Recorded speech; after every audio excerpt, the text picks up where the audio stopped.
ನಾರಾಯಣಂ ಸುರಗುರುಂ ಜಗದೇಕನಾಥಂ ಭಕ್ತಪ್ರಿಯಂ ಸಕಲಲೋಕನಮಸ್ಕೃತಂ ಚ ತ್ರೈಗುಣ್ಯವರ್ಜಿತಮಜಂ ವಿಭುಮದ್ಯಮೀಶಂ ವಂದೇ ಭವಘ್ನಮರಾಸುರಸಿದ್ಧವಂದ್ಯಂ ನಾರಾಯಣಂ ನಮಸ್ಕೃತ್ಯ ನರಂ ಚೈವ ನರೋತ್ತಮಂ ದೇವೀಂ ಸರಸ್ವತೀಂ ವ್ಯಾಸಂ ತತೋ ಜಯಮುದೀರಯೇತ್. ಧರ್ಮವಿಜ್ಞಾನ ವೈರಾಗ್ಯ ಪರಮೈಶ್ವರ್ಯ ಶಾಲಿನಃ ಆನಂದತೀರ್ಥ ಭಗವತ್ಪಾದಾನ್ ವಂದೇ ನಿರಂತರಂ. ಭವತಿ ಯದನುಭಾವಾದೀಡಮೂಕೋಪಿ ವಾಗ್ಮೀ ಜಡಮತಿರಪಿ ಜಂತುರ್ಜಾಯತೆ ಪ್ರಾಜ್ಞಮೌಲಿಃ. ಸಕಲವಚನಚೇತೋ ದೇವತಾ ಭಾರತೀ ಸಾ ಮಮ ವಚಸಿ ನಿಧತ್ತಾಂ ಸನ್ನಿಧಿಂ ಮಾನಸೇ ಚ. ನಮೋऽस्तु ತಾತ್ವಿಕಾ ದೇವಾಃ ವಿಷ್ಣುಭಕ್ತಿಪರಾಯಣಾಃ ಧರ್ಮಮಾರ್ಗೇ ಪ್ರೇರಯन्तु ಭವಂತಃ ಸರ್ವ ಏವ ಹಿ. ನೌಮಿನ್ಯಾಯ ಸುಧಾದಿಕೃಜ್ಜಯಮುನೀನ್ ಶ್ರೀಪಾದರಾಟ್ಸನ್ಮಣೀನ್ ವ್ಯಾಸಾರ್ಯಾನ್ ವಿವಿಧಾಗಮಾಬ್ಧಿವಿಹರಾನ್ ಶ್ರೀವಾದಿರಾಜಾನಪಿ ವಂದೇ ಹಂಸವರಾನ್ ರಘುತ್ತಮಗುರೂನ್ ವೈದಗ್ಧ್ಯವಾರಾಂ ನಿಧೀನ್ ಶ್ರೀ ಸತ್ಯವ್ರತ ರಾಘವೇಂದ್ರ ಮುನಿಪಾನ್ ಸದ್ಬೋಧ ಸಧ್ಯಾನಪಾನ್ ಸತ್ಯಾಭಿಜ್ಞಕರಾಬ್ಜೋತ್ಥಾನ್ ಪಂಚಾಶದ್ವರ್ಷಪೂಜಕಾನ್ ಸತ್ಯಪ್ರಮೋದತೀರ್ಥಾರ್ಯಾನ್ ನೌಮಿನ್ಯಾಯ ಸುಧಾರತಾನ್.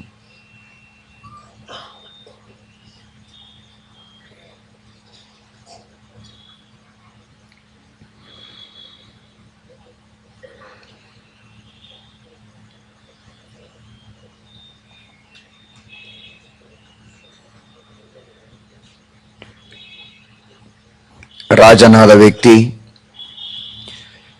ರಾಜ್ಯವನ್ನು ಆಳುವುದಕ್ಕಾಗಿ ತನ್ನ ತೇಜಸ್ಸಿನ ಪ್ರದರ್ಶನವನ್ನು ಮಾಡಬೇಕಾದ ಅಗತ್ಯ ಇದೆ. ಕೇವಲ ಕ್ಷಮಾಗುಣದಿಂದ ರಾಜ್ಯವನ್ನು ಆಳುವುದಕ್ಕೆ ಸಾಧ್ಯವಿಲ್ಲ ಎಂಬ ಮಾತನ್ನು ದ್ರೌಪದಿ ಯುಧಿಷ್ಠಿರನಿಗೆ ನಿವೇದನೆ ಮಾಡಿಕೊಂಡಿದ್ದಾಳೆ. ಪ್ರಹ್ಲಾದರಾಜರು ಹಾಗೂ ಬಲಿಚಕ್ರವರ್ತಿ ಇವರಿಬ್ಬರ ಸಂವಾದದ ಮೂಲಕ ಯೋಗ್ಯವಾದ ದೇಶ ಕಾಲಗಳಲ್ಲಿ ಕ್ಷಮಾಗುಣ ಹಾಗೂ ತೇಜಸ್ಸು ಕ್ರೋಧ ಇವುಗಳೆರಡದಕ್ಕೂ ಅವಶ್ಯಕತೆ ಇದೆ.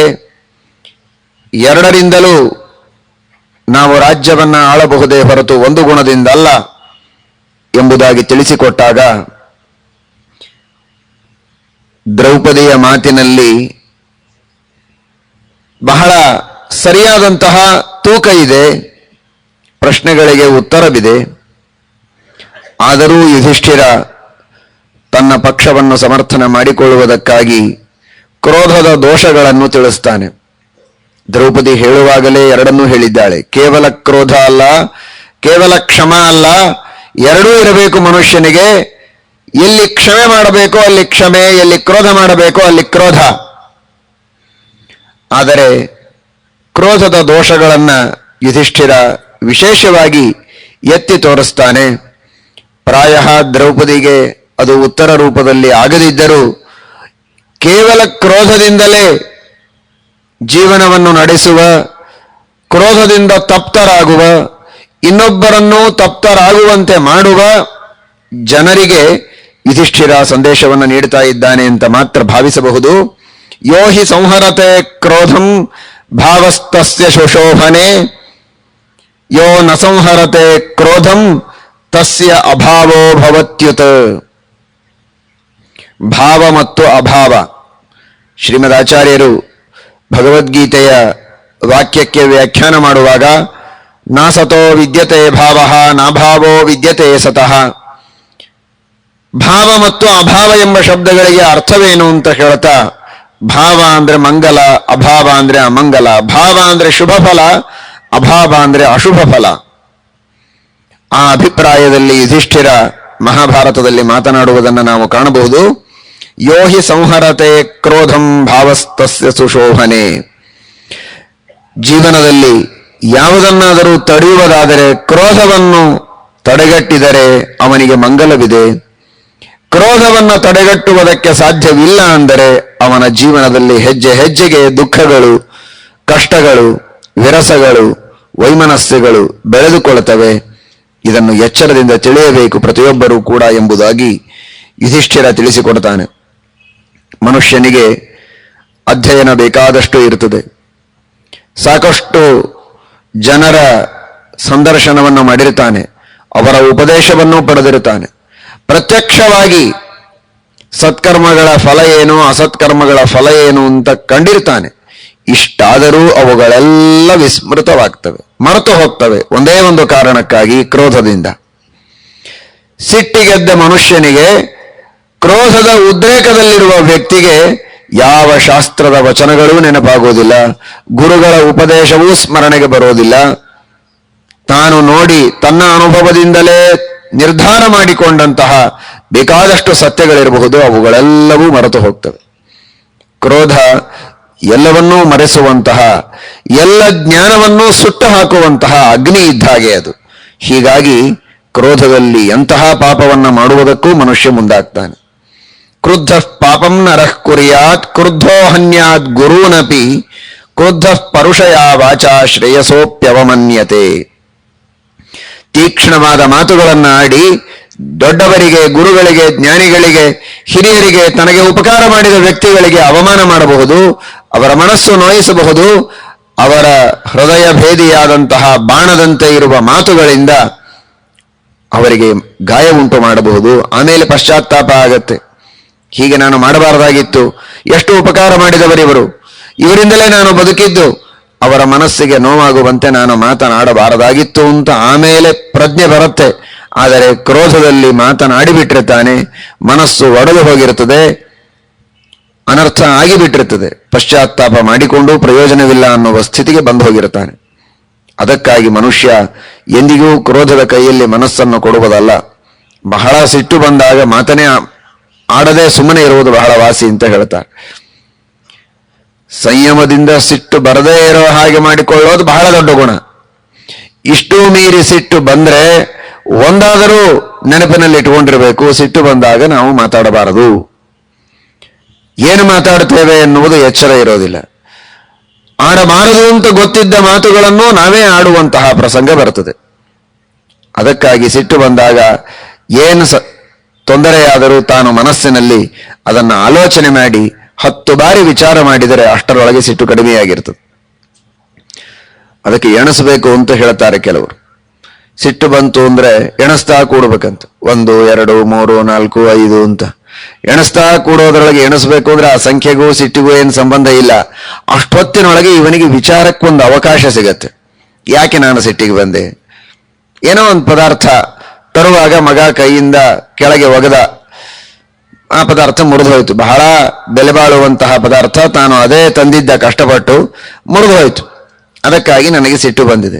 ಹಾಗಾದ್ರೆ ಈ ತರಹದ ಪದಾರ್ಥಗಳನ್ನ ತಂದಾಗ ಕೆಲವೊಮ್ಮೆ ಕೈ ತಪ್ಪಿ ಕೆಳಗೆ ಬೀಳುವುದು ಸಹಜ, ಹೌದೋ ಅಲ್ವೋ? ನಾನು ಎಷ್ಟೋ ಸಲ ಇಂಥ ಪದಾರ್ಥ ಕೆಳಗೆ ಬೀಳಿಸಿ ಒಡೆದಿದ್ದೇನಲ್ಲ, ನೆನಪಾಗ್ತದೆ ಎಣಸೋದ್ರೊಳಗೆ. ಹಾಗಾದ್ರೆ ಇಷ್ಟು ನಾನು ಸಿಟ್ಟಿಗೆ ಬರೋ ಕಾರಣ ಇಲ್ಲ.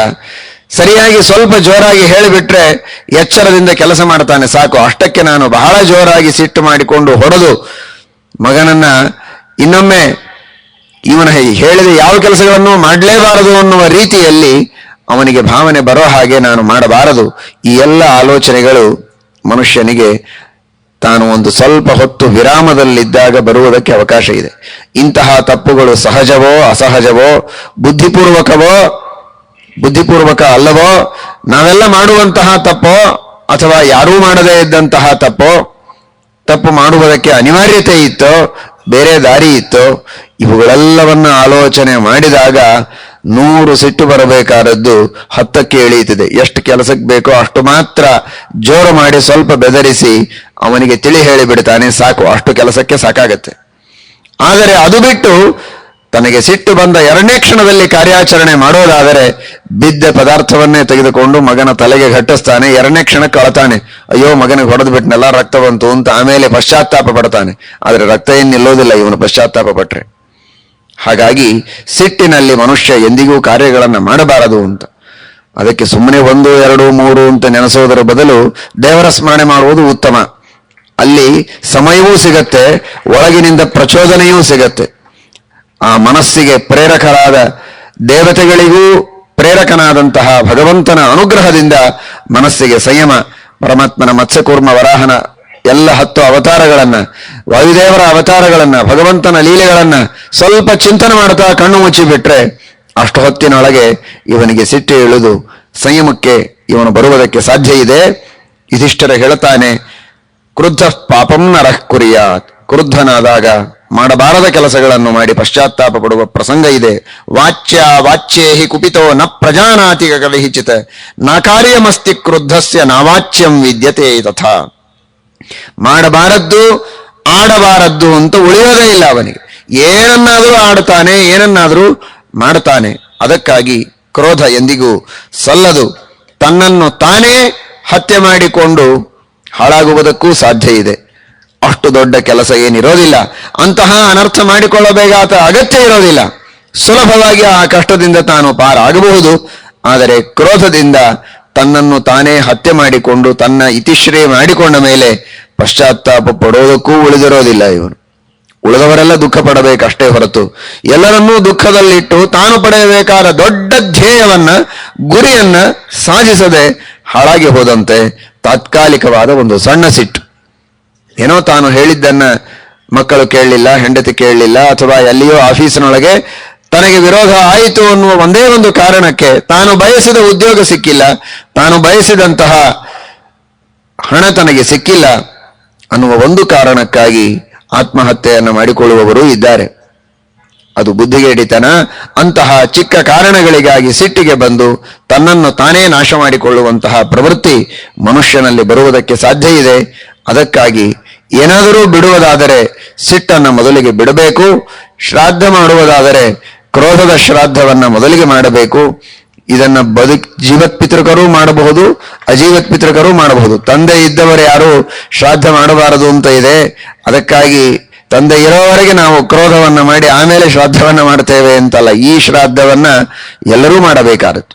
ಕಾಮ, ಕ್ರೋಧ, ಲೋಭ, ಮೋಹ, ಮದ, ಮಾತ್ಸರ್ಯಗಳ ಶ್ರಾದ್ದವನ್ನ ಹುಟ್ಟಿದಾರಭ್ಯ ಮಾಡಬೇಕಾದಂತಹ, ತಿಳುವಳಿಕೆ ಬಂದಾಗಿನಿಂದ ಮಾಡಬೇಕಾದಂತಹ ಕರ್ತವ್ಯ ಇದು. ಹೇಳಬೇಕಾದ ತಾತ್ಪರ್ಯ ಅವುಗಳೆಲ್ಲವನ್ನ ದೂರ ಇಟ್ಟಾಗ ಮಾತ್ರ ಮನುಷ್ಯ ಆತ್ಮೋನ್ನತಿಯನ್ನ ಪಡೆಯುವುದಕ್ಕೆ ಸಾಧ್ಯ ಇದೆ ಎಂಬುದಾಗಿ ಯುಧಿಷ್ಠಿರ ತಿಳಿಸಿ ಹೇಳ್ತಾನೆ. ಅದಕ್ಕಾಗಿ ತೇಜಸ್ಸು ರಾಜನಿಗೆ ಇರಬೇಕಾದದ್ದು ಅಂತ ನೀನು ಹೇಳಿದೆಯಲ್ಲ, ನನಗೂ ಗೊತ್ತು. ನಾನೇನು ರಾಜ್ಯ ಮಾಡಿಲ್ಲ ಅಂತ ತಿಳಿಯಬೇಡ. ನಾನು ರಾಜನಾಗಿ ತಾನೇ ವನವಾಸಕ್ಕೆ ಬಂದದ್ದು. ನಂತರ ಮನುಷ್ಯನಲ್ಲಿ ದಕ್ಷತೆ ಇರಬೇಕು, ಬೇಕಾದಷ್ಟು ವಿವೇಕ ಇರಬಹುದು, ಪ್ರಜ್ಞೆ ಇರಬಹುದು, ಅಧ್ಯಯನ ಆಲೋಚನೆಗಳಿರಬಹುದು. ಆದರೆ ದಕ್ಷತೆ ಇಲ್ಲ ಅಂದ್ರೆ ಅವನು ಕೆಲಸ ಮಾಡ್ಲಿಕ್ಕೆ ಆಗೋದಿಲ್ಲ. ಕಾರ್ಯವನ್ನ ಮಾಡುವುದರಲ್ಲಿ ಉತ್ಸಾಹ ಬೇಕು. ಆ ಕಾರ್ಯವನ್ನ ಮಾಡುವಂತಹ ವಿಶೇಷವಾದ ಪ್ರವೃತ್ತಿ ಇರಬೇಕು. ಮುನ್ನುಗ್ಗಿ ಕಾರ್ಯ ಮಾಡುವಂತಹ ದಾಕ್ಷ್ಯ. ನಹಿ ದಾಕ್ಷ್ಯಸ್ಯ ಸಮೋ ಗುಣೋ ಅಪರೋಸ್ತಿ. ದಾಕ್ಷ್ಯಕ್ಕೆ ಸಮಾನವಾದ ಇನ್ನೊಂದು ಗುಣ ಇಲ್ಲ ಅಂತ ಹೇಳ್ತಾರೆ. ಅದು ನಿಜವಾದ ತೇಜಸ್ಸು. ಮನುಷ್ಯನಲ್ಲಿ ಸಹನಶೀಲತೆ, ಪರಾಕ್ರಮ, ಕಾರ್ಯವನ್ನ ಮಾಡುವುದರಲ್ಲಿ ವಿಶೇಷವಾದಂತಹ ವೇಗ, ಪರಿಪೂರ್ಣವಾದ ಯಶಸ್ಸು ಸಿಗುವವರೆಗೆ ಕಾರ್ಯದಿಂದ ತಾನು ಪರಾಂಗುಖನಾಗದೆ ಕಾರ್ಯವನ್ನ ಪರಿಪೂರ್ಣಗೊಳಿಸುವುದು, ಇವೆಲ್ಲ ನಿಜವಾದ ತೇಜಸ್ಸೇ ಹೊರತು ಸಿಟ್ಟು ಮಾಡುವುದು ತೇಜಸ್ಸಲ್ಲ. ತೇಜಸ್ಸಿರಬೇಕು ಅಂತ ಹೇಳಿದ್ದಾನೆ ಪ್ರಹ್ಲಾದರಾಜರು. ಕೇವಲ ಕ್ಷಮಾಗುಣ ಇರಬಾರದು ಅಂತ ಹೇಳಿದ ಮಾತು ಸತ್ಯ. ಆದರೆ ನಿಜವಾದ ತೇಜಸ್ಸು ಯಾವುದು? ಕಾರ್ಯವನ್ನ ಪರಿಪೂರ್ಣಗೊಳಿಸುವುದು ತೇಜಸ್ಸು.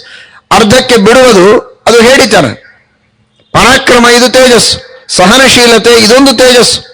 ಎಂತಹ ಆಪತ್ತು ಬಂದಾಗಲೂ ಧೈರ್ಯದಿಂದ ಅದನ್ನು ಸಹಿಸಿ ತಾನು ಸೂಕ್ತ ನಿರ್ಣಯವನ್ನು ತೆಗೆದುಕೊಳ್ಳುವುದು ತೇಜಸ್ಸೇ ಹೊರತು ಆಲೋಚನೆ ಮಾಡದೆ ಕ್ರೋಧದಿಂದ ಅವಿವೇಕದ ಕಾರ್ಯಗಳನ್ನು ಮಾಡುವುದು ಇದು ತೇಜಸ್ಸಿನ ಲಕ್ಷಣ ಅಲ್ಲ. ಅವುಗಳೆಲ್ಲ ಈ ಸದ್ಗುಣಗಳಿಗೆ ಘಾತಕವಾದದ್ದು.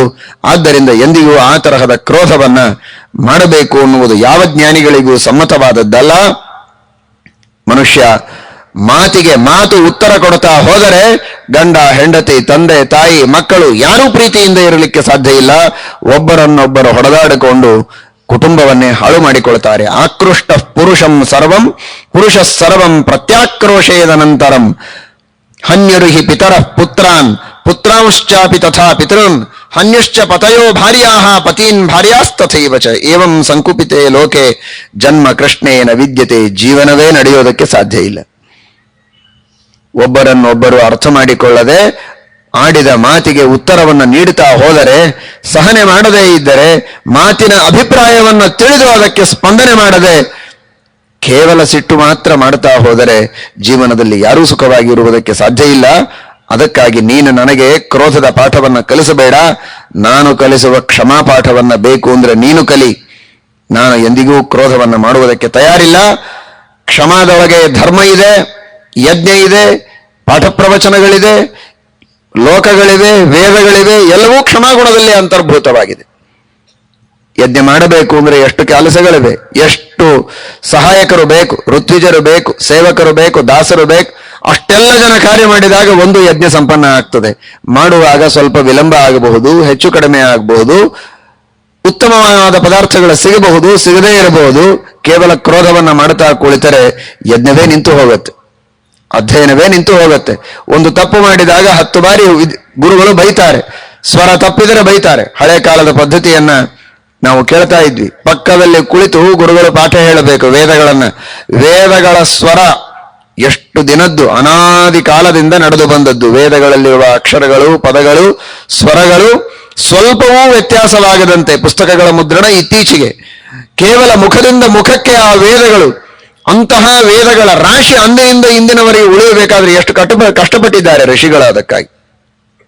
ಯಾವ ಇವತ್ತಿನ ತಂತ್ರಜ್ಞಾನದ ಸಹಾಯವಿಲ್ಲದ ಕಾಲದಲ್ಲಿ ಯಾವುದೇ ವಿಧವಾದಂತಹ ಪುಸ್ತಕಗಳ ಅನುಕೂಲತೆಗಳಿಲ್ಲ. ಮುಖದಿಂದ ಮುಖಕ್ಕೆ ಹೇಳಬೇಕು. ಅದನ್ನು ಹೇಳುವಾಗ ತಪ್ಪಿದರೆ ಪಕ್ಕದಲ್ಲಿಯೇ ಕುಳಿತುಕೊಂಡು ಜೋರಾಗಿ ಚಿವುಟಬೇಕಂತೆ, ತೊಡೆ ಹಿಡಿದು. ಒಂದು ಸ್ವರ ತಪ್ಪಿದರೆ ಸಾಕು, ಓ ಗುರುಗಳು ನನ್ನನ್ನು ಚಿವುಟುತ್ತಾರೆ, ಒಂದೊಂದು ಮಾತಾಡಿದರೆ ಬೈತಾರೆ, ಜೋರಾಗಿ ಗಟ್ಟಿಯಾಗಿ ಒದರ್ತಾರೆ. ಬೇಡವೇ ಬೇಡ, ನಾನು ಅಧ್ಯಯನ ಮಾಡುವುದೇ ಬೇಡ ಅಂತ ಹೋಗಿಬಿಟ್ರೆ ವೇದ ಬರ್ತದ ಇವನಿಗೆ? ಶಾಸ್ತ್ರಗಳು ಬರೋದಕ್ಕೆ ಸಾಧ್ಯ ಇದೆಯಾ? ಯಾವುದಾದರೂ ವಿದ್ಯೆಯನ್ನು ಕಲಿಯುವುದಕ್ಕೆ ಸಾಧ್ಯ ಇದೆಯಾ? ವಿದ್ಯೆಯನ್ನು ಕಲಿಯುವಾಗ ತಪ್ಪುವುದು ಸಹಜ, ತಪ್ಪಿದಾಗ ತಿದ್ದುವುದು, ತಿದ್ದಿದಾಗಲೂ ತಿದ್ದುಕೊಳ್ಳದಿದ್ರೆ ಬೈಯೋದು, ಬೈದರೂ ಅರ್ಥವಾಗದೇ ಇದ್ರೆ ಹೊಡೆಯೋದು ಇರೋದೇ. ಇದೆಲ್ಲ ಇದ್ದಾಗಲೂ ಬೈದದ್ದನ್ನು, ತಿದ್ದಿದ್ದನ್ನು, ಹೊಡೆದದ್ದನ್ನು ಸಹನೆ ಮಾಡಿಕೊಳ್ಳುವ ಕ್ಷಮಾಗುಣ ಇಲ್ಲ ಅಂದ್ರೆ ಅವನಿಗೆ ವಿದ್ಯೆಯೂ ಬರೋದಿಲ್ಲ, ಯಜ್ಞ ಮಾಡುವುದಕ್ಕೂ ಸಾಧ್ಯ ಇಲ್ಲ, ಜೀವನ ಮಾಡುವುದಕ್ಕೂ ಸಾಧ್ಯ ಇಲ್ಲ, ಯಾವುದೇ ಪ್ರಗತಿ ಮನುಷ್ಯನಿಗೆ ಸಾಧ್ಯ ಇಲ್ಲ. ಪ್ರತಿಯೊಂದು ಪ್ರಗತಿಯ ಹಿನ್ನೆಲೆಯಲ್ಲಿ ಮುಖ್ಯವಾದ ಪಾತ್ರ ಇದ್ದದ್ದು ಕ್ಷಮಾಗುಣದ್ದು. ಕ್ಷಮಾ ಧರ್ಮ, ಕ್ಷಮಾ ಯಜ್ಞ, ಕ್ಷಮಾ ವೇದ, ಕ್ಷಮಾ ಶ್ರುತಂ, ಯಸ್ತಮೇವಂ ವಿಜಾನಾತಿ ಸ ಸರ್ವಂ ಕ್ಷಂತುಮರ್ಹತಿ. ಇಂತಹ ಕ್ಷಮಾಗುಣ ಇದು ಜೀವನದಲ್ಲಿ ಅತ್ಯಂತ ಅಗತ್ಯವಾದದ್ದು. ಇದಿಲ್ಲದೇ ಇದ್ದರೆ ಮನುಷ್ಯ ಎಂದೆಂದಿಗೂ ಕೂಡ ಯಾವ ಸಾಧನೆಯನ್ನು ಮಾಡಲಾರ. ಇದನ್ನೇ ಶ್ರೀಮದ್ ಭಾಗವತ, ಇದೀಗ ಕೇಳಿದಿರಿ ವಿಜ್ಞಾನಿಯ ಒಬ್ಬ ಮಾತನ್ನ, ಜಗತ್ತಿನಲ್ಲಿ ಪ್ರತಿಯೊಬ್ಬ ವ್ಯಕ್ತಿಯಿಂದಲೂ ನಾವು ಕಲಿಯಬೇಕು, ಪ್ರತಿಯೊಂದು ವಸ್ತುವಿನಿಂದಲೂ ಕಲಿಯಬೇಕು ಅಂತ. ಏಕಾದಶ ಸ್ಕಂದ ಭಾಗವತದಲ್ಲಿ ಹೇಳುವಾಗ 24 ಗುರುಗಳಲ್ಲಿ ಒಬ್ಬ ಗುರು ಅದು ಪೃಥ್ವಿ. ಪೃಥ್ವಿ ಎಂಬ ವಸ್ತುವನ್ನ ನೋಡಿ ನಾವು ಕಲಿಯಬೇಕಾದದ್ದೇನು ಅಂದ್ರೆ ಕ್ಷಮಾಗುಣವನ್ನ ಅಂತ ಅವಧೂತರು ಹೇಳ್ತಾರೆ ಯದು ಮಹಾರಾಜನಿಗೆ. ಎಷ್ಟು ಜನ ತುಳಿತಾರೆ, ಎಷ್ಟು ಜನ ಉಗುಳ್ತಾರೆ, ಹೊಲಸು ಮಾಡ್ತಾರೆ, ಏನೆಲ್ಲ ಅದನ್ನ ಖನನ ಮಾಡ್ತಾರೆ.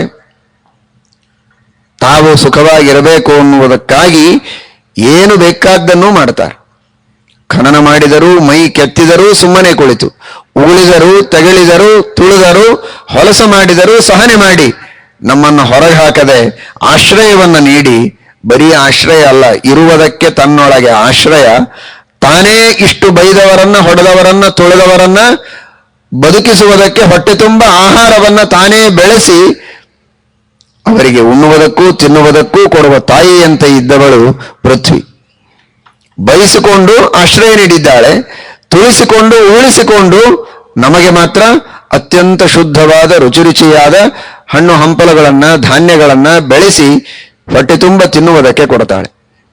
ನಾವು ಮಾಡುವುದೇನು? ತಿರಸ್ಕಾರ, ಹೊಲಸು. ಆದರೆ ಅವಳು ಕೊಡುವುದು ಇಂತಹ ಪವಿತ್ರವಾದ ಅನ್ನವನ್ನ. ಇದು ಜಡ ಪೃಥ್ವಿ, ಇದು ಮಣ್ಣು, ಅದಕ್ಕೆ ಬುದ್ಧಿ ಇಲ್ಲ, ತಿಳುವಳಿಕೆ ಇಲ್ಲ, ಸತ್ಯ. ಆದರೆ ಆ ಮಣ್ಣಿನಲ್ಲಿರುವಂತಹ ದೇವತೆ ಧರಾದೇವಿ, ಅವಳು ಮಹಾದೇವತೆ, ಅವಳಿಗೆ ಎಲ್ಲವೂ ತಿಳುವಳಿಕೆ ಇದೆ. ಆದರೂ ಅದನ್ನು ಸಹನೆ ಮಾಡಿ ತನ್ನ ತತ್ವದ ಮೇಲೆ ಆಗುವಂತಹ ಎಲ್ಲ ಅಪಚಾರಗಳನ್ನು ಸಹಿಸಿ ಯಾವ ರೀತಿ ನಮ್ಮನ್ನು ಕ್ಷಮಾ ಮಾಡ್ತಾಳೋ ಹಾಗೆ ನಾವು ಕ್ಷಮಾಗುಣವನ್ನ ಆ ಪೃಥ್ವಿ ತತ್ವದಿಂದ ಕಲಿತು ನಮ್ಮ ಯೋಗ್ಯತೆಗೆ ತಕ್ಕಂತೆ ನಾವು ಕೂಡ ಕ್ಷಮಾಗುಣವನ್ನು ಅಳವಡಿಸಿಕೊಳ್ಳಬೇಕಾದದ್ದು ನಮ್ಮ ಕರ್ತವ್ಯ ಎಂಬುದಾಗಿ ಯುಧಿಷ್ಠಿರ ತಿಳಿಸಿಕೊಡ್ತಾನೆ. ಅದಕ್ಕಾಗಿಯೇ ಪೃಥ್ವಿಗೆ ಪ್ರಾರ್ಥನೆ ಮಾಡುವುದುಂಟು.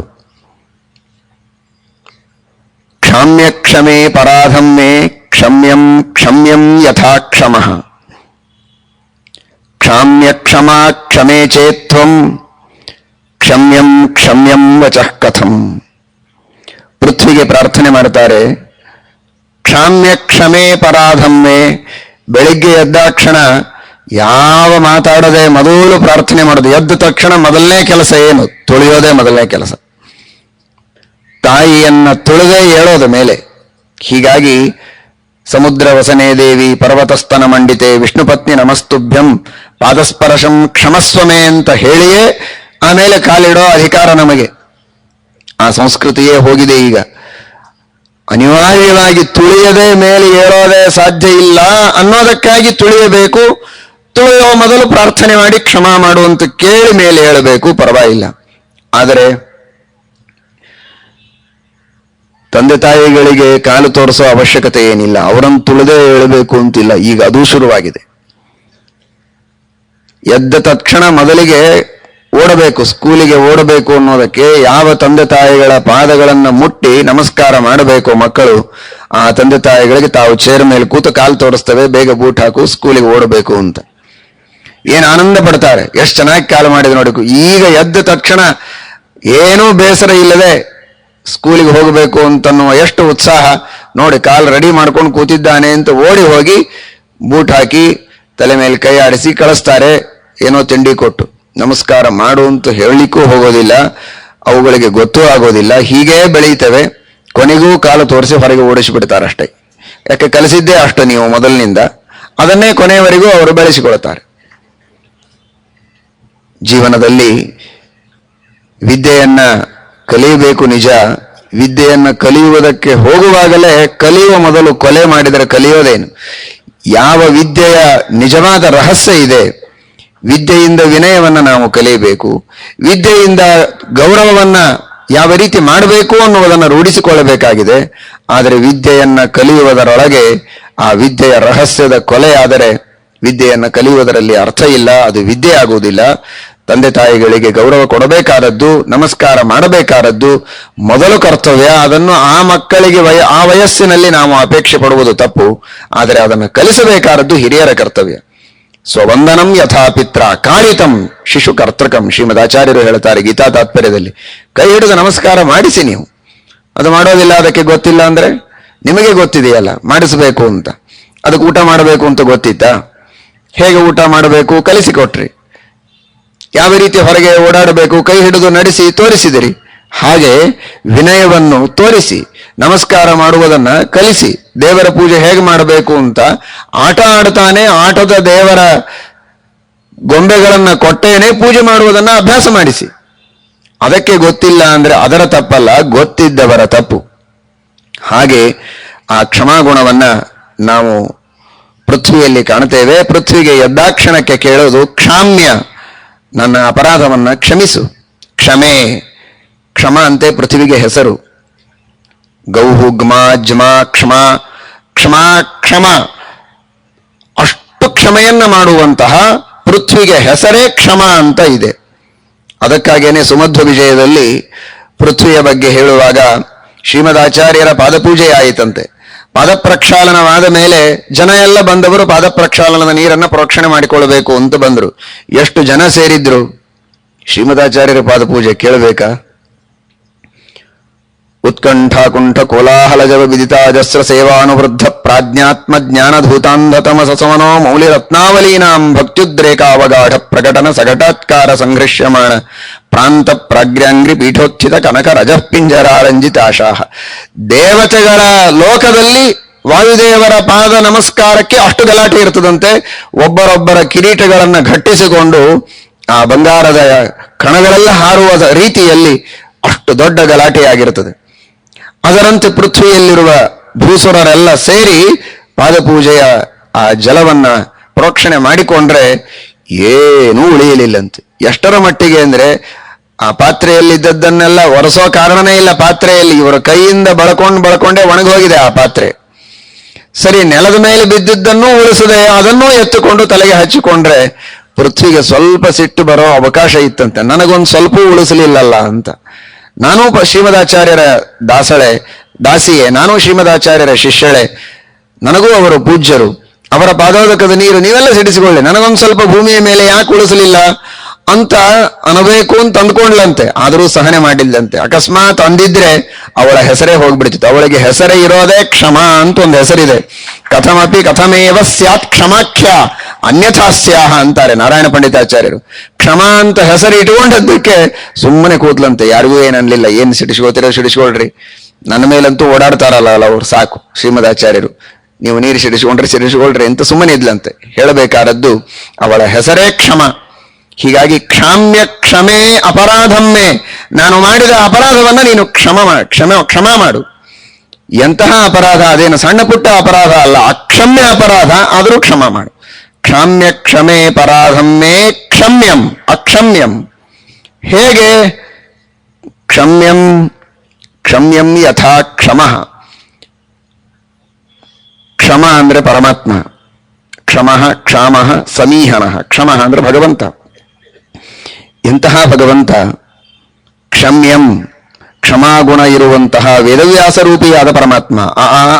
ಪುರಾಣ ಋಷಿ ವ್ಯಾಸ ಶಾಖಾ ಸಹಸ್ರಕೃತ ಅಂತ. ಅಂದ್ರೆ ವೇದವ್ಯಾಸ ದೇವರು. ಕ್ಷಮ್ಯಂ ಕ್ಷಮೀಚಾಸೌ ಚ ಕ್ಷಮ್ಯಂ.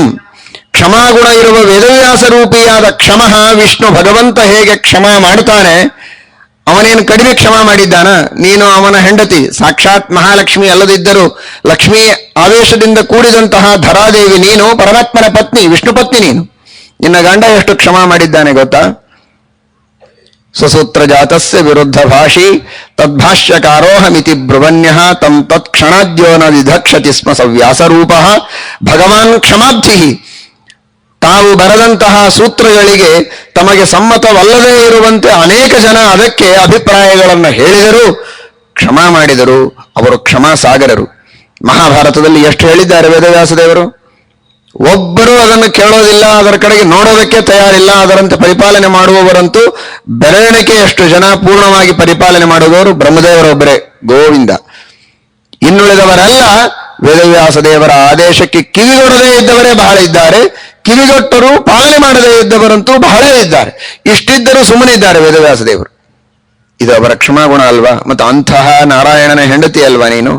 ಆದ್ದರಿಂದ ನೀನು ನನ್ನ ಅಕ್ಷಮ್ಯ ಅಪರಾಧವನ್ನ ಕ್ಷಮ ಮಾಡಬೇಕಾದದ್ದು ಕರ್ತವ್ಯ. ಎದ್ದ ತಕ್ಷಣ ಬರೀ ಪೃಥ್ವಿಗೆ ಮಾತ್ರ ನಾವು ಕ್ಷಮೆಯನ್ನ ಯಾಚನೆ ಮಾಡದೆ, ನಿಜವಾಗಿ ನಮ್ಮೆಲ್ಲರ ಅನಂತ ಅಪರಾಧಗಳನ್ನ ಕ್ಷಮ ಮಾಡುವ, ಬರೀ ತುಳಿದ ಅಪರಾಧ ಅಲ್ಲ, ಹೆಜ್ಜೆ ಹೆಜ್ಜೆಗೆ ಭಗವಂತನ ದ್ರೋಹ ಮಾಡುವ, ತಿರಸ್ಕಾರ ಮಾಡುವ, ಆಜ್ಞೆಯನ್ನ ಉಲ್ಲಂಘನೆ ಮಾಡುವ, ಅವಹೇಳನ ಮಾಡುವ ನಮ್ಮ ಅಪರಾಧ ಇದೆಯಲ್ಲ, ಅದನ್ನು ಕ್ಷಮ ಮಾಡುವ ಜಗತ್ಪತಿ ನಾರಾಯಣ ಇದ್ದಾನೆ. ಅವನ ಸ್ಮರಣೆ ಪ್ರಾತಃ ಕಾಲದಲ್ಲಿ ಮೊದಲಾಗಬೇಕು. ಅದಕ್ಕಾಗಿಯೇ ಬರೀ ಧರಾದೇವಿಯನ್ನ ಪ್ರಾರ್ಥನೆ ಮಾಡಿಲ್ಲ, ವಿಷ್ಣು ಪತ್ನಿ ಅಂತ ಸಂಬೋಧನೆ ಮಾಡ್ತಾರ, ವಿಷ್ಣುವಿನ ನೆನಪಾಗಲಿ ಅಂತ. ಅದಕ್ಕಾಗಿ ನೀನು ಹೇಗೆ ಕ್ಷಮ ಮಾಡಬೇಕು ಅಂದ್ರೆ, ನಿನ್ನ ಪತಿ ಕ್ಷಮೆ ಮಾಡಿದಂತೆ ನಮ್ಮನ್ನು ಕ್ಷಮಿಸು ಅಂತ. ಕ್ಷಾಮ್ಯ ಕ್ಷಮೇ ಪರಾಧಮ್ಮೆ ಕ್ಷಮ್ಯಂ ಕ್ಷಮ್ಯಂ ಯಥಾ ಕ್ಷಮಃ.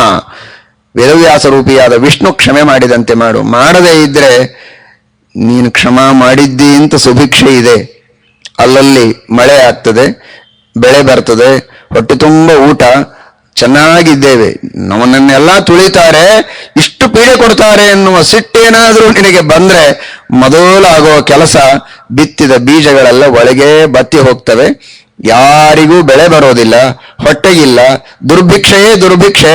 ನಿನ್ನ ಮಕ್ಕಳು ನಾವೆಲ್ಲ ಸತ್ತೋಗ್ತೇವೆ ನಿನ್ನ ಮೇಲೇನೆ. ಸತ್ರು ನಮ್ಮ ಶವವನ್ನು ಮತ್ತೆ ನಿನ್ನೊಳಗೆ ಹಾಕೋದು. ದುರ್ಭಿಕ್ಷೆ ಆದರೆ ಎಲ್ಲರೂ ಸಾಯ್ತಾರೆ. ಈಗ ನಾವು ಓಡಾಡ್ತೇವೆ ಅನ್ನೋದಕ್ಕಾಗಿ ನಿನಗೆ ಸಿಟ್ಟು ಬಂದಿದೆ, ತುಳಿತೀವಿ ಅಂತ. ನೀನು ಕ್ಷಮಾ ಮಾಡಲಿಲ್ಲ ಅಂದ್ರೆ ನಮ್ಮ ಹೆಣ ಓಡಾಡ್ತವೆ. ಹಾಗಾದ್ರೆ ನೀನು ಕ್ಷಮಾ ಮಾಡಬೇಕಾದದ್ದು ಅನಿವಾರ್ಯ. ನಮ್ಮಂತಹ ಹುಚ್ಚು ಮಕ್ಕಳಿದ್ದಾರೆ, ನೀವು ಕ್ಷಮೆ ಮಾಡಬೇಕು ಅಂತ. ಕ್ಷಾಮ್ಯ ಕ್ಷಮಾ ಕ್ಷಮೇ ಚೇತ್ವಂ. ಹೇ ಕ್ಷಮೆ ಎಲೆ ಪೃಥ್ವಿಯೇ, ಅಕ್ಷಮಾ ಚೇತ್, ನೀನು ಕ್ಷಮಾ ಮಾಡದೇ ಇದ್ರೆ ಅಹಂ ಕ್ಷಾಮಿ ಸ್ಯಾಮ್. ಜಗತ್ತಿನೊಳಗಿರುವಂತಹ ನಾವೆಲ್ಲ ಕ್ಷಾಮವನ್ನ ಅನುಭವಿಸಬೇಕಾದೀತು, ದುರ್ಭಿಕ್ಷೆಯನ್ನು ಅನುಭವಿಸುವಂತಹ ಪ್ರಸಂಗ ಬರುತ್ತೆ.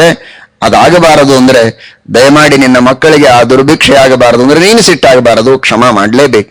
ಇಲ್ಲದೇ ಇದ್ರೆ ನಿನಗೆ ಕ್ಷಮಾ ಗುಣ ಇದೆ ಎನ್ನುವುದನ್ನು ಪ್ರತಿಪಾದನೆ ಮಾಡಿದಂತಹ ವೇದವ್ಯಾಸ ದೇವರ ಮಾತು ಸುಳ್ಳಾಗತ್ತೆ. ನಿನ್ನ ಗಂಡನ ಮಾತು ಸತ್ಯ ಆಗಬೇಕಾದರಾದರೂ ನೀನು ಕ್ಷಮೆ ಮಾಡಬೇಕು. ಕ್ಷಾಮ್ಯ ಕ್ಷಮಾ ಕ್ಷಮೇ ಚೇತ್ವಂ ಕ್ಷಮ್ಯಂ ಕ್ಷಮ್ಯಂ ವಚಃ ಕಥಂ. ನೀನೇನಾದರೂ ಕ್ಷಮಾ ಮಾಡದೇ ಇದ್ರೆ ಆ ಕ್ಷಮ್ಯಂ ವಚಃ, ನಿನಗೆ ಕ್ಷಮಾಗುಣ ಇದೆ ಅಂತ ಪ್ರತಿಪಾದನೆ ಮಾಡುವ ಆ ಮಹಾಕ್ಷಮಾಗುಣಿಗಳಾದಂತಹ ವೇದವ್ಯಾಸ ದೇವರ ಮಾತು ಹೇಗೆ ಕ್ಷಮ್ಯವಾದೀತು, ಅದು ಅಕ್ಷಮ್ಯವಾದೀತು. ವೇದವ್ಯಾಸ ದೇವರ ಆಡಿದ ಮಾತನ್ನ ನಾವು ದೂಷಣೆ ಮಾಡುವ ಪ್ರಸಂಗ ಬಂದೀತು, ಅವರ ಮಾತಿಗೆ ಬೆಲೆ ಕೊಟ್ಟಾದರೂ ನಾನು ಮಾಡುವ ಅಪರಾಧವನ್ನ ಕ್ಷಮೆ ಮಾಡುವಂತ ಪೃಥ್ವಿಗೆ ನಾವು ಪ್ರಾರ್ಥನೆ ಮಾಡಬೇಕು ಎಂಬುದಾಗಿ ತಿಳಿಸ್ತಾರೆ. ಕ್ಷಾಮ್ಯ ಕ್ಷಮೇ ಪರಾಧಂ ಮೇ ಕ್ಷಮ್ಯಂ ಕ್ಷಮ್ಯಂ ಯಥಾ ಕ್ಷಮಃ ಕ್ಷಾಮ್ಯ ಕ್ಷಮಾ ಕ್ಷಮೇ ಚೇತ್ವಂ ಕ್ಷಮ್ಯಂ ಕ್ಷಮ್ಯಂ ವಚಃ ಕಥಂ. ಈ ರೀತಿಯಾದ ಕ್ಷಮಾಗುಣ ಇರುವಂತಹ ಪೃಥ್ವಿಯನ್ನ ಪ್ರಾರ್ಥಿಸಿ ಜಗತ್ತಿನ ಸಕಲ ಜೀವರು, ಸಜ್ಜನರು, ಸಾಧಕರು ತಮ್ಮ ಸಾಧನೆಯನ್ನ ಮೊದಲು ಮಾಡ್ತಾರೆ ಪ್ರಾತಃ ಕಾಲದಲ್ಲಿ. ಅಂತಹ ಪ್ರಾತಸ್ಮರಣೀಯಳಾದ ಪೃಥ್ವಿ ಪ್ರಾತಸ್ಮರಣೀಯಳಾದದ್ಯಾಕೆ? ಕ್ರೋಧ ಮಾಡಿದರೆ ಪ್ರಾತಸ್ಮರಣೀಯಳಾಗಬಹುದಿತ್ತೆ. ಕ್ಷಮಾ ಮಾಡ್ತಾಳೆ ಅನ್ನುವುದಕ್ಕೆ ತಾನೇ ಅವಳು ಪ್ರಾತಸ್ಮರಣೀಯಳಾದದ್ದು. ಅವಳು ಕ್ಷಮಾ ಮಾಡ್ತಾಳೆ ಅನ್ನುವುದಕ್ಕಾಗಿ ಜಗತ್ತು ನಡೆದದ್ದಲ್ವಾ? ಅಂದ ಮೇಲೆ ಕ್ರೋಧವನ್ನ ಮಾಡುವ ಉಪದೇಶವನ್ನ ನನಗೆ ಮಾಡುವುದಕ್ಕೆ ನೀನು ಬರಬೇಡ. ನಾನು ಇದೇ ಕ್ಷಮಾಗುಣವನ್ನೇ ಆಶ್ರಯಿಸಿ ಸಮಸ್ತವಾದಂತಹ ಲೋಕಗಳನ್ನು ನಾನು ಗೆಲ್ತೇನೆ, ನೀನು ಚಿಂತೆ ಮಾಡಬೇಡ. ಭೀಷ್ಮಾಚಾರ್ಯರು, ದ್ರೋಣಾಚಾರ್ಯರು, ಕೃಪಾಚಾರ್ಯರು, ಸಂಜಯ, ಸ್ವತಃ ಶ್ರೀಕೃಷ್ಣ ಪರಮಾತ್ಮ ಎಲ್ಲರೂ ನನಗೆ ಬೆಂಬಲಾಗಿದ್ದಾರೆ. ಅವರೆಲ್ಲರ ಆಶ್ರಯದಿಂದ, ಅವರೆಲ್ಲರ ಸಮ್ಮತಿಯಿಂದ ನಾನು ಈ ಶಾಂತಿಯ ಗುಣವನ್ನ ಅನುಸರಣೆ ಮಾಡಿದ್ದೇನೆ. ನಾನೇನಾದರೂ ಇವತ್ತು ದಂಡೆತ್ತಿ ಹೋಗಿ ದುರ್ಯೋಧನನ ಜೊತೆಗೆ ಯುದ್ಧವಾಡಿದರೆ ಇವರೆಲ್ಲರೂ ನನ್ನ ವಿರೋಧವನ್ನ ಮಾಡ್ತಾರೆ. ಮಾರ್ಕಾಂಡೇಯರು ಆಡಿದ ಮಾತನ್ನ ನೀನು ಕೇಳಿದ್ದೀಯೋ ಇಲ್ವೋ? ನೀನು ಇದ್ದಿ ಪಕ್ಕದಲ್ಲಿ. ನೇಷೇ ಬಲಸ್ಯೇತಿ ಚರೇದ ಧರ್ಮಂ. ಬಲ ಇದೆ, ನಾನು ಮಾಡಬಹುದು, ಭೀಮಾರ್ಜುನರಿದ್ದಾರೆ ಹಿಂದು, ಬೇಕಾದಂತಹ ಶತ್ರುವನ್ನು ನಾನು ಸೋಲಿಸಬಹುದು ಅಂತ ನಾನು ಎದ್ದು ಹೋಗಿ ಸೋಲಿಸಿದರೆ ಅದು ಅಧರ್ಮವಾಗತ್ತೆ. ಧರ್ಮಕ್ಕೆ ನಾನೇ ಹಾನಿಯನ್ನು ಮಾಡಿದ ಹಾಗೆ. ವಚನ ಕೊಟ್ಟಿದ್ದೇನೆ, 12 ವರ್ಷ ವನವಾಸ, 1 ವರ್ಷ ಅಜ್ಞಾತವಾಸ ಅಂತ. ಅದಕ್ಕಾಗಿ ನಾನು ಸರ್ವಥಾ ಆ ಕಾರ್ಯವನ್ನು ಮಾಡೋದಿಲ್ಲ. ಮಾಡೋ ಪ್ರಸಂಗ ಬಂದಾಗ ಮಾಡೋಣ. ಆದರೆ ಈಗ ಮಾತ್ರ ನಾನು ನನ್ನ ಈ ಕ್ಷಮಾಗುಣವನ್ನ ನಾನು ಬಿಟ್ಟು ಮೇಲೆ ಹೇಳುವುದಕ್ಕೆ ಸಾಧ್ಯ ಇಲ್ಲ ಎಂಬುದಾಗಿ ಗಟ್ಟಿಯಾಗಿ ಹೇಳಿದ್ದಾನೆ. ದ್ರೌಪದಿ ದೇವಿ ದೇವರಿಗೆ ನಮಸ್ಕಾರ ಮಾಡ್ತಾ ಇದ್ದಾಳೆ. ನಮೋ ಧಾತ್ರೇ ವಿಧಾತ್ರೇ ಚ. ಆ ದೇವರಿಗೆ ನಮಸ್ಕಾರ, ಪೂರ್ವ ಕರ್ಮಗಳಿಗೆ, ನಮ್ಮ ಹಣೆ ಬರಹಕ್ಕೆ ನಮಸ್ಕಾರ. ಏನ್ ಹಣೆ ಬರಹ? ಎಷ್ಟು ಹೇಳಿದರೂ ಯುಧಿಷ್ಠಿರ ತನ್ನ ನಿರ್ಧಾರವನ್ನು ಬಿಡ್ತಾ ಇಲ್ಲಲ್ಲ. ಯಾರು ಇವನಿಗೆ ಈ ಬುದ್ಧಿಯನ್ನು ಕೊಟ್ರು? ಯಾಕೆ ಇಂತಹ ಹಠ, ಈ ತರಹದ ದುರಾಗ್ರಹ ಈ ಯುಧಿಷ್ಠಿರನಿಗೆ ಬಂದಿದೆ? ಬಹಳ ವಿಚಿತ್ರವಾದದ್ದು. ನಾನೇನು ಧರ್ಮವನ್ನ ನಿರಾಕರಣೆ ಮಾಡೋದಿಲ್ಲ, ಧರ್ಮ ಬಹಳ ದೊಡ್ಡದು, ಧರ್ಮವನ್ನ ನೀನು ಅನುಸರಣೆ ಮಾಡ್ತೀಯ ಅನ್ನೋದಕ್ಕೆ ನಿನ್ನ ಧರ್ಮರಾಜ ಅಂತ ಕರೀತಾರೆ, ಇದು ನನಗೆ ಗೊತ್ತು. ಆದರೆ ಆ ಧರ್ಮದ ರಕ್ಷಣೆ ನಿನಗೆ ಸಿಗುತ್ತಾ ಇಲ್ಲ ಅನ್ನುವುದು ಮಾತ್ರ ನನ್ನ ಸಂಶಯ. ಅದೇ ನನಗೆ ಬಹಳ ದೊಡ್ಡದಾದಂತಹ ಚಿಂತೆ. ಭೀಮಸೇನಾರ್ಜುನೌ ಚೋಭೌ ಮಾದ್ರೇಯೌ ಚ ಮಯಾ ಸಹ ತ್ಯಜೇಸ್ತ್ವಮಿತಿ ಮೇ ಬುದ್ಧಿ ನತು ಧರ್ಮಂ ಪರಿತ್ಯಜೆ. ಭೀಮ, ಅರ್ಜುನ, ನಕುಲ, ಸಹದೇವ, ನಾನು ಸ್ವತಃ ದ್ರೌಪದಿ ಎಲ್ಲರನ್ನೂ ಬಿಟ್ಟು ನೀನು ಕಳಿಸಬಹುದು, ಆದರೆ ಧರ್ಮವನ್ನು ಬಿಡೋದಿಲ್ಲ. ಅಂತಹ ನಿಷ್ಠೆ ನಿನ್ನಲ್ಲಿದೆ, ಇದು ನನಗೆ ಗೊತ್ತು. ರಾಜಾನಂ ಧರ್ಮಗೋಪ್ತಾರಂ ಧರ್ಮೋ ರಕ್ಷತಿ ರಕ್ಷಿತಃ. ಧರ್ಮವನ್ನ ರಕ್ಷಣೆ ಮಾಡುವ ರಾಜರನ್ನ ಧರ್ಮವು ರಕ್ಷಣೆ ಮಾಡುತ್ತದೆ. ರಾಜರನ್ನಲ್ಲ, ಯಾವುದೇ ಒಬ್ಬ ಪ್ರಜೆ ತಾನು ಪ್ರಾಮಾಣಿಕವಾಗಿ ಧರ್ಮವನ್ನು ಪರಿಪಾಲನೆ ಮಾಡಿದರೆ ಅವನನ್ನು ಧರ್ಮ ರಕ್ಷಣೆ ಮಾಡುತ್ತದೆ ಅಂತನ್ನುವಂತಹ ಪ್ರಾಚೀನರ ಉಕ್ತಿ ನನ್ನ ಮನಸ್ಸಿನಲ್ಲಿ ದೃಢವಾಗಿದೆ. ಅದರ ಬಗ್ಗೆ ನನಗೆ ಸಂಶಯವಿಲ್ಲ. ಆದರೆ ನಿನ್ನ ಮಟ್ಟದಲ್ಲಿ ಅದು ಸುಳ್ಳಾಗ್ತಾ ಇದೆ, ಯಾಕೆ ಅಂತ. ಇತಿಮೇ ಶ್ರುತ ಮಾರ್ಯಾಣಂ ತ್ವಾಂತು ಮನ್ಯೇನ ರಕ್ಷತಿ. ಎಲ್ಲರನ್ನೂ ರಕ್ಷಣೆ ಮಾಡಿದೆ ಧರ್ಮ, ನಿಜ ಮಾಡುತ್ತದೆ ಎನ್ನುವುದು ಸತ್ಯ. ಆದರೆ ನಿನಗೆ ಮಾತ್ರ ಯಾಕೆ ರಕ್ಷಣೆ ಮಾಡ್ತಾ ಇಲ್ಲ? ನೀನಿಷ್ಟೆಲ್ಲ ಧರ್ಮವನ್ನ ಪರಿಪಾಲನೆ ಮಾಡಿದರೂ ಈ ಕಾಲದಲ್ಲಿ ತೆಗೆದುಕೊಳ್ಳಬೇಕಾದ ಸರಿಯಾದ ನಿರ್ಣಯವನ್ನು ತೆಗೆದುಕೊಂಡು ದುರ್ಯೋಧನಾದಿಗಳ ದಮನ ಮಾಡುವುದಕ್ಕೆ ನೀನು ಮುಂದಾಗ್ತಾ ಇಲ್ಲಲ್ಲ. ಹಾಗಾದರೆ ಧರ್ಮ ಮಾಡಿದರೂ ನಿನಗೆ ಸಕಾಲಕ್ಕೆ ಬುದ್ಧಿಯ ಪ್ರಚೋದನೆ ಸಿಕ್ಕಿಲ್ಲ ಅಂದ್ರೆ ಏನ್ ತಪ್ಪಾಗಿದೆ? ಯಾಕೆ ಹೀಗಾಗ್ತಾ ಇದೆ? ಇದೇ ನನಗೆ ಅರ್ಥ ಆಗ್ತಾ ಇಲ್ಲ. ನೀನು ಮಾಡಿದ ಧರ್ಮಗಳೇನು? ದ್ರೌಪದಿ ಯುಧಿಷ್ಠಿರ ಮಾಡಿದಂತಹ ಧರ್ಮಗಳನ್ನೆಲ್ಲ ಮತ್ತೆ ನೆನಪು ಮಾಡಿಕೊಡ್ತಾಳೆ. ಎಂದೆಂದಿಗೂ ಒಬ್ಬರಿಗೂ ನೀನು ಅವಮಾನ ಮಾಡಿಲ್ಲ. ನಾವಮಂಸ್ಥಾಹ ಹಿ ಸದೃಶಾನ್ ನಾವರಾನ್ ಶ್ರೇಯಸಃ ಕುತಃ. ನಿನಗೆ ಸಮಾನರಾದವರನ್ನು, ನಿನಗಿಂತಲೂ ಚಿಕ್ಕವರನ್ನೇ ನೀನು ಅವಮಾನ ಮಾಡಿಲ್ಲ. ದೊಡ್ಡವರಿಗಂತೂ ಅವಮಾನ ಮಾಡುವ ಪ್ರಶ್ನೆಯೇ ಇಲ್ಲ. ಜನ್ಮದಲ್ಲಿ ಎಂದಿಗೂ ಒಬ್ಬರಿಗೆ ಅವಮಾನ ಮಾಡಿಲ್ಲ. ನೋಡಿ, ಮೊಟ್ಟ ಮೊದಲನೆಯ ಧರ್ಮವನ್ನ ಲಿಸ್ಟ್ ಮಾಡುವಾಗ ಅವಳು ಹೇಳಿದ್ದು ಯಜ್ಞವನ್ನಲ್ಲ, ಯಾಗವನ್ನಲ್ಲ, ಪಾಠ ಪ್ರವಚನಗಳನ್ನಲ್ಲ. ದೊಡ್ಡವರ ತಿರಸ್ಕಾರ ಮಾಡಿಲ್ಲ, ಇದು ಮೊದಲನೇ ಧರ್ಮ ಅಂತ ಮೊದಲು ಬೆರಳಲ್ಲಿ ಅದನ್ನು ಹಾಕ್ತಾ ಇದ್ದಾಳೆ ದ್ರೌಪದಿ. ನಾವಮೌಸ್ಥಾಹಿ ಸದೃಶಾನ್ ನಾವರಾನ್ ಶ್ರೇಯಸಃ ಕುತಃ. ಎಷ್ಟೇ ಸಣ್ಣ ವ್ಯಕ್ತಿಯಾಗಿರ್ಬೋದು, ಅವನು ಅಂಗವಿಕಲನಾಗಿರ್ಬೋದು, ಮಾತನ್ನಾಡ್ಲಿಕ್ಕೆ ಬರೋದಿಲ್ಲ, ತಿಳುವಳಿಕೆ ಇಲ್ಲ, ಕುಂಟ, ಕೈ ಇಲ್ಲ, ಏನೇನೋ ಅಂಗವೈಕಲ್ಯ ಇರಬಹುದು, ಬುದ್ಧಿಮಾಂದ್ಯ ಇರಬಹುದು, ಅಥವಾ ಎಲ್ಲ ಇದ್ದರೂ ನಿನ್ನಷ್ಟು ಬುದ್ಧಿವಂತ ಇರಲಿಕ್ಕಿಲ್ಲ ಅನ್ನುವ ಮಾತ್ರಕ್ಕೆ ಅವರನ್ನು ನೀನು ಎಂದಿಗೂ ತಿರಸ್ಕಾರ ಮಾಡಿಲ್ಲ, ನಿನ್ನ ಗೆಳೆಯರನ್ನೂ ತಿರಸ್ಕಾರ ಮಾಡಿಲ್ಲ, ಉತ್ತಮರನ್ನು ಅತ್ಯಂತ ವಿನಯದಿಂದ ನೀನು ಕಂಡಿದ್ದೀಯ ಅವರನ್ನ. ಹೀಗಿರುವಾಗ ಯಾಕೆ ನಿನಗೆ ಈ ತರಹದ ಕಷ್ಟ? ಸಮಗ್ರವಾದಂತಹ ಪೃಥ್ವಿಯನ್ನ ಆಳಿದರೂ ನಿನಗೆ ಕೋಡು ಬಂದಿಲ್ಲ. ಈ ಕೋಡು ಬರೋದು ಅನ್ನೋದು ಪ್ರಾಚೀನ ಶಬ್ದ, ಇದು ಇವತ್ತಿನದಲ್ಲ. ಅವಾಪ್ಯ ಪೃಥ್ವೀಂ ಕೃತ್ಸ್ನಾಂ ನತೆ ಶೃಂಗಂ ಅವರ್ಧತ. ಇಂತಹ ಸಂಪೂರ್ಣವಾದ ಪೃಥ್ವಿಗೆ ರಾಜನಾದರು, ಎಲ್ಲಾ ರಾಜರು ಬಂದು ಕಪ್ಪು ಕಾಣಿಕೆಗಳನ್ನಿಟ್ಟು ಸಾಷ್ಟಾಂಗ ಎಳಗಿದರು, ನಿನಗೇನೂ ಅಹಂಕಾರ ಬರಲಿಲ್ಲ. ಕೃಷ್ಣನೇ ನಿಜವಾದ ರಾಜ, ವೇದವ್ಯಾಸ ದೇವರು ರಾಜರು, ಪರಶುರಾಮ ದೇವರು ರಾಜರು, ನಾನು ಸುಮ್ಮನೆ ಹೆಸರಿಗೆ ರಾಜ ಅಷ್ಟೇ. ಸಿಂಹಾಸನದ ಮೇಲೆ ಅವರ ಪ್ರತಿನಿಧಿಯಾಗಿ ಕುಳಿತು ನನ್ನ ಕರ್ತವ್ಯಗಳನ್ನ ಪಾಲನೆ ಮಾಡುವುದಕ್ಕೆ ಕುಳಿತವನು. ನನ್ನದೇನಿದೆ ಇದರೊಳಗೆ? ಏನಿಲ್ಲ ಅನ್ನುವ ಪ್ರಜ್ಞೆ ಉಪನ್ಯಾಸ ಮಾಡುವಾಗಲ್ಲ, ಸಿಂಹಾಸನದ ಮೇಲೆ ಕುಳಿತಾಗ ಇತ್ತು ನಿನಗೆ. ನತೇ ಶೃಂಗಮವರ್ಧತ. ಒಂದು ದಿನ ಆ ಅಹಂಕಾರದ ಸೂಚನೆ ನಿನ್ನ ಕಣ್ಣುಗಳಲ್ಲಿ, ಹುಬ್ಬುಗಳಲ್ಲಿ, ನಿನ್ನ ನಡುಗೆಯಲ್ಲಿ, ನಿನ್ನ ಮಾತಿನೊಳಗೆ ಕಂಡು ಬರಲಿಲ್ಲ. ಇಂತಹ ಸಂಯಮ ಇದ್ದ ಮೇಲೆ ಇದಕ್ಕಿಂತ ದೊಡ್ಡ ಧರ್ಮ ಇನ್ನೇನು? ಜೀವನದಲ್ಲಿ ಮನುಷ್ಯನಿಗೆ ಬೇಕಾದ್ದು ಬರ್ತದೆ. ಎಂಥ ದೊಡ್ಡ ಶ್ರೀಮಂತನಾದರೂ, ಎಂತಹ ದೊಡ್ಡ ವಾಗ್ಮಿಯಾದರೂ, ಎಂತಹ ದೊಡ್ಡ ಅಧಿಕಾರಿಯಾದರೂ ಅಹಂಕಾರ ಬರದೇ ಇದ್ರೆ ಅದು ಬಹಳ ದೊಡ್ಡ ಸಾಧನೆ, ಅದು ನಿಜವಾದ ಅಚೀವ್ಮೆಂಟ್. ಎಷ್ಟು ಹಣ ಗಳಿಸಿದ್ದಾನೆ ಇದು ಅಚೀವ್ಮೆಂಟ್ ಅಲ್ಲ, ಎಷ್ಟು ದೊಡ್ಡ ಅಧಿಕಾರಕ್ಕೆ ಹೋಗಿದ್ದಾನೆ ಎನ್ನುವುದು ಅಚೀವ್ಮೆಂಟ್ ಅಲ್ಲ, ಎಷ್ಟು ದೊಡ್ಡ ಅಧಿಕಾರಕ್ಕೆ ಹೋದಾಗಲೂ ಇವನ ಅಹಂಕಾರ ಬರದೆ ವಿನಯ ಎಷ್ಟು ಉಳಿದಿದೆ ಎನ್ನುವುದರ ಮೇಲೆ ಅವನ ಅಚೀವ್ಮೆಂಟ್ ಅನ್ನು ನಾವು ಗುರುತಿಸಬಹುದು. ದ್ರೌಪದಿ ಹೇಳುವಂತಹ ಮಾತು ನತೇ ಶೃಂಗಮ ವರ್ಧತ, ಇದು ನಿನ್ನ ಅಚೀವ್ಮೆಂಟ್. ನಿನಗೆ ಕೋಡು ಬರಲಿಲ್ಲ, ನಿನಗೆ ಅಹಂಕಾರ ಬರಲಿಲ್ಲ, ಒಂದೇ ಒಂದು ರೀತಿಯಲ್ಲಿ ಏಕಪ್ರಕಾರವಾಗಿ ವಿನಯ ರಾಜ್ಯದಲ್ಲಿಯೂ ಇತ್ತು, ಈಗಲೂ ಹಾಗೇ ಇದ್ದಿ ನೀನು. ಇವತ್ತು ಹೇಗಿದ್ದೀಯೋ ಹಾಗೆ ಅವತ್ತೂ ಇದ್ದಿ. ಇದು ನಿಜವಾದಂತಹ ನಿನ್ನಲ್ಲಿರುವ ಧರ್ಮ. ಪಿತೃಗಳನ್ನ, ದೇವತೆಗಳನ್ನ, ಅತಿಥಿಗಳನ್ನು ಯಾವಾಗಲೂ ಅವರವರಿಗೆ ಯೋಗ್ಯವಾದ ರೀತಿಯಲ್ಲಿ ಅರ್ಚನೆಯನ್ನು ಮಾಡ್ತಾ, ಅಲ್ಲಿ ನೋಡಿದರಲ್ಲಿ ಸ್ವಾಹಾಕಾರಗಳು, ಪಿತೃಗಳಿಗೆ ಸ್ವಧಾಕಾರಗಳು, ಬಂದ ಅತಿಥಿ ಅಭ್ಯಾಗತರಿಗೆ ಅನ್ನದಾನಾದಿಗಳು, ಬಂಗಾರದ ಪಾತ್ರೆಗಳಲ್ಲಿ ಅತ್ಯದ್ಭುತವಾದಂತಹ ರತ್ನಖಚಿತವಾದ ವಜ್ರ ಖಚಿತವಾದಂತಹ ಪಾತ್ರೆಗಳಲ್ಲಿ ಅತ್ಯಂತ ಗೌರವದಿಂದ, ಆದರದಿಂದ, ಸತ್ಕಾರಪೂರ್ವಕವಾಗಿ, ಆಢ್ಯತೆಯಿಂದಲ್ಲ, ಇಷ್ಟಿದೆ ಅಂತ ತೋರಿಸುವುದಕ್ಕಲ್ಲ, ಅವರಲ್ಲಿರುವ ಜ್ಞಾನ, ಅವರಲ್ಲಿರುವ ಸದ್ಗುಣಗಳಿಗೆ ಎಷ್ಟು ಮಾಡಿದರೂ ನಾವು ಕಡಿಮೆ ಎನ್ನುವ ವಿನಯದಿಂದ, ಅತ್ಯಂತ ವೈಭವದಿಂದ ಮಾಡಿದಂತಹ ಅನ್ನದಾನಕ್ಕೆ ಏನು ಕೊರತೆ ಇದೆ? ಭುಂಜತೆ ರುಕ್ಮಪಾತ್ರೀಭಿಹಿ ಯತ್ರಾಹಂ ಪರಿಚಾರಿಕ.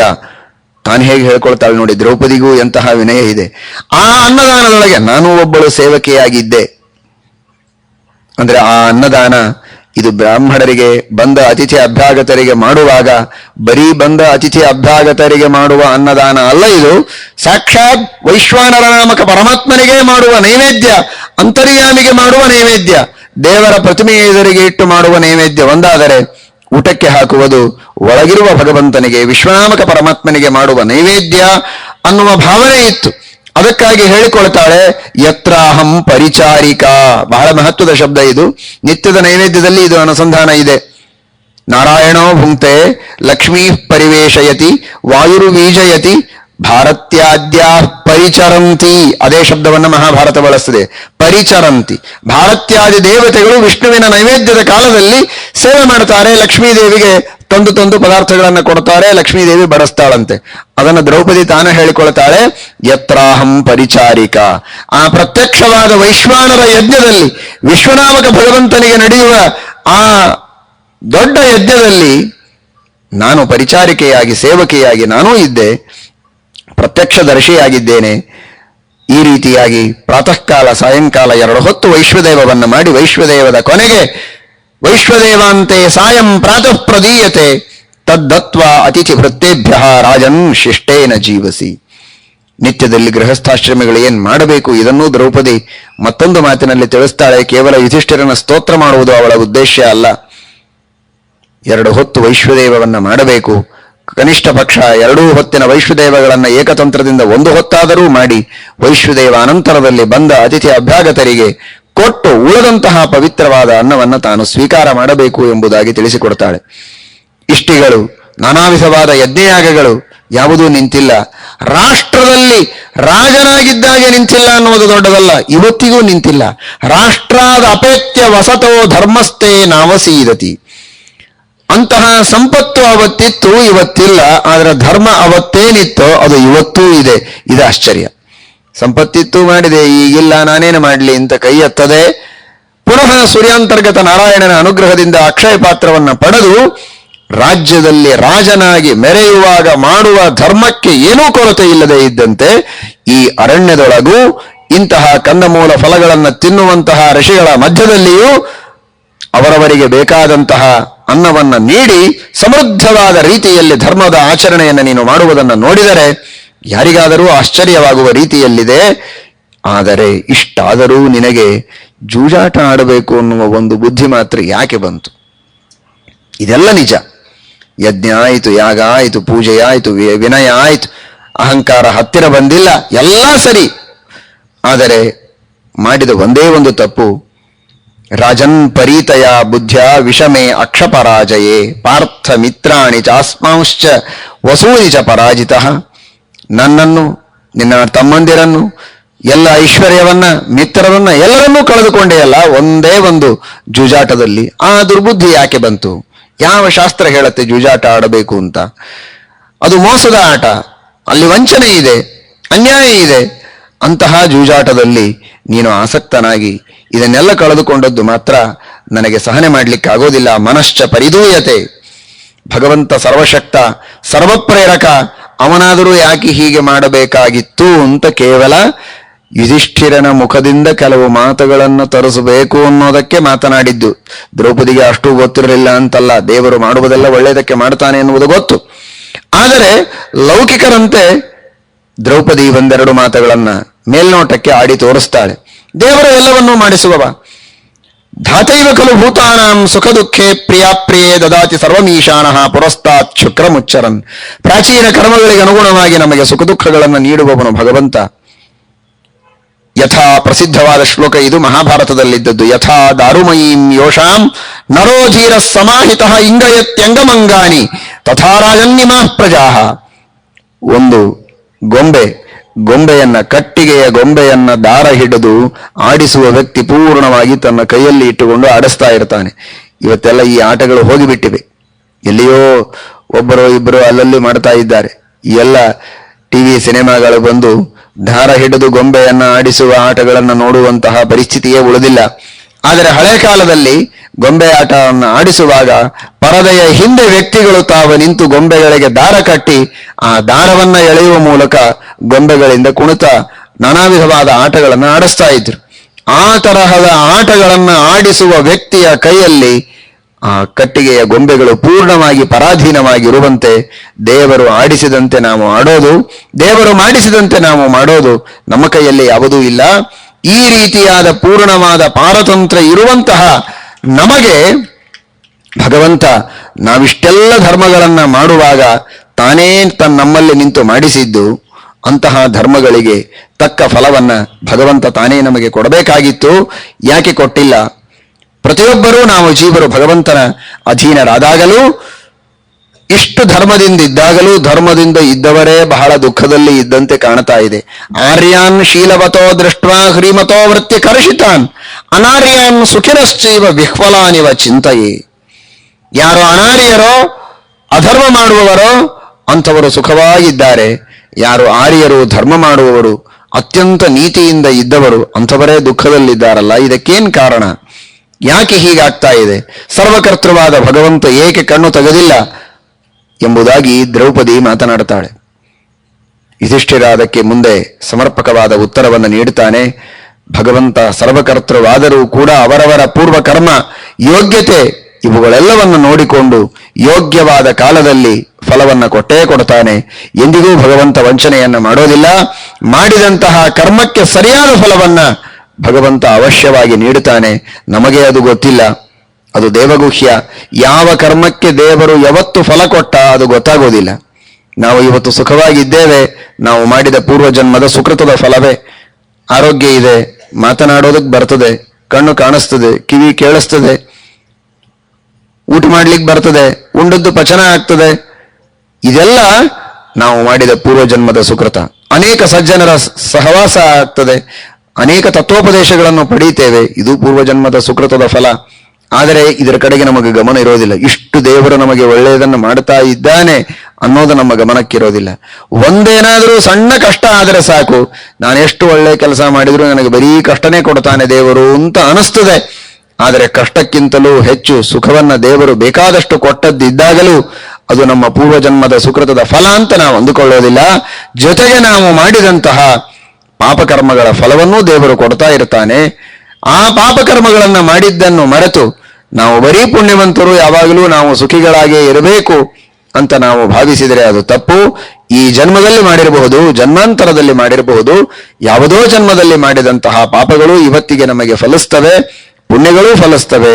ಅವುಗಳನ್ನು ವಿವೇಕ ಮಾಡಿ ತಿಳಿದುಕೊಳ್ಳಬೇಕು ಎಂಬ ವಿಷಯವನ್ನ ಯುಧಿಷ್ಠಿರ ಮುಂದೆ ವಿಸ್ತಾರವಾಗಿ ತಿಳಿಸ್ತಾನೆ. ಒಟ್ಟಿನಲ್ಲಿ ನಾವು ಧರ್ಮವನ್ನ ಮಾಡುವಾಗ ಭಗವಂತನ ಪ್ರೇರಣೆಯಿಂದ ಮಾಡುತ್ತೇವೆ ಎನ್ನುವುದನ್ನು ಚೆನ್ನಾಗಿ ತಿಳಿದು, ಮಾಡಿದ ಕರ್ಮಕ್ಕೆ ಭಗವಂತ ಎಂದಿಗೂ ಫಲವನ್ನ ಕೊಡದೇ ಇರೋದಿಲ್ಲ. ಶುಭ ಕರ್ಮಗಳಿಗೆ ಶುಭ ಫಲವನ್ನ, ಅಶುಭ ಕರ್ಮಗಳಿಗೆ ಅಶುಭ ಫಲವನ್ನ ಕೊಡ್ತಾನೆ. ಯಾವುದೇ ತರಹದ ಅನ್ಯಾಯವನ್ನ ಮಾಡೋದಿಲ್ಲ ಎಂಬುದಾಗಿ ತಿಳಿ ಅಂತ ಯುಧಿಷ್ಠಿರ ಉತ್ತರವನ್ನ ಮುಂದೆ ನೀಡುತ್ತಾನೆ. ಶ್ರೀಕೃಷ್ಣ ಅರ್ಪಣಮಸ್ತು.